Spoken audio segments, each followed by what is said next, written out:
नमस्कार, आप देख रहे हैं Satyavarta TV news. Satyavarta TV news में आपका स्वागत है। आइए नजर डालते हैं आज के मुख्य समाचारों पर। भिवंडी लोकसभा महायुति के उम्मीदवार कपिल पाटिल जी के जाहिर सभा में मुख्यमंत्री एकनाथ शिंदे साहब और महायुति के सभी पदाधिकारी कार्यकर्ता भारी संख्या में उपस्थित रहकर तीसरी बार मोदी जी को प्रधानमंत्री और कपिल पाटिल जी को सांसद बनाने के लिए सभी किए गए कार्यों के बारे में बताते हुए मुख्यमंत्री एकनाथ शिंदे जी ने क्या कहा, ये देखते हैं। खरं म्हणजे 2 टप्पे झाले।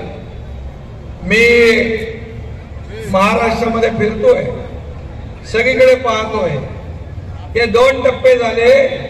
त्याच्यामध्ये मला खात्री आहे, विश्वास आहे की आपली महायुती सगळ्यात आघाडीवर आहे, पुढे आहे।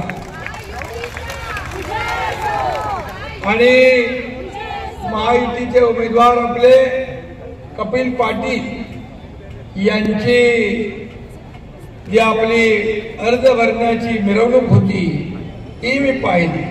त्याही वेळेस मी आपल्याशी संवाद साधला।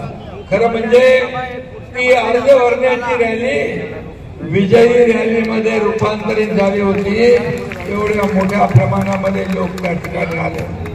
कपिल पाटील आता म्हणाले, भर उन्हामध्ये सूर्य आग ओकत होता, परंतु महायुतीचे कार्यकर्ते या निवडणुकीमध्ये आपल्या उमेदवाराला विजय मिळवून द्यायचा, यासाठी त्या उन्हाळ्यापेक्षा स्वतः आपले होते आणि म्हणून ते रस्त्यावर उतरले होते।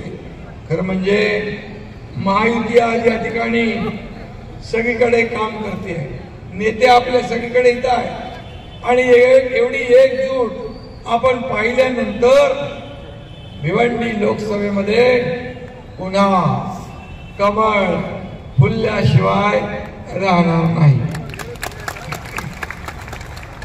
राज्यातच नाही तर देशभरामध्ये एक भगवं वादळ निर्माण झालंय। देशभक्तीची आणि मोदीजींची लाट उसळती आहे। मोदीजींची क्रेज मी आपल्याला सांगण्याची आवश्यकता नाही।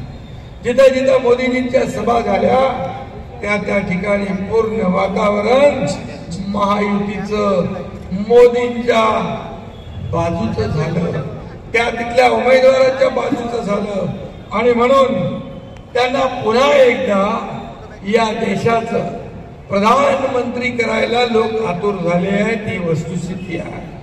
ही काळ्या दगडावरची पांढरी रेघ आहे आणि म्हणून या मतदारसंघात देखील कपिल पाटील यांना पुन्हा दिल्लीत पाठवायला सज्ज झालेला हे देख। सगळ्यात आधी मी आपल्याला सगळ्यांना हात जोडून नम्रतेची विनंती करतो। 2 वेळा आपण मला आशीर्वाद देऊन लोकसभेमध्ये पाठवलं। मोदीजींच्या आशीर्वादाने तिसऱ्यांदा पुन्हा महायुतीचा उमेदवार म्हणून मला उमेदवारी मिळालेली आहे। तिसऱ्यांदा पुन्हा एकदा आपण मला आशीर्वाद देऊन लोकसभेमध्ये पाठवावं अशी आग्रहाची विनंती आपल्याला करतो।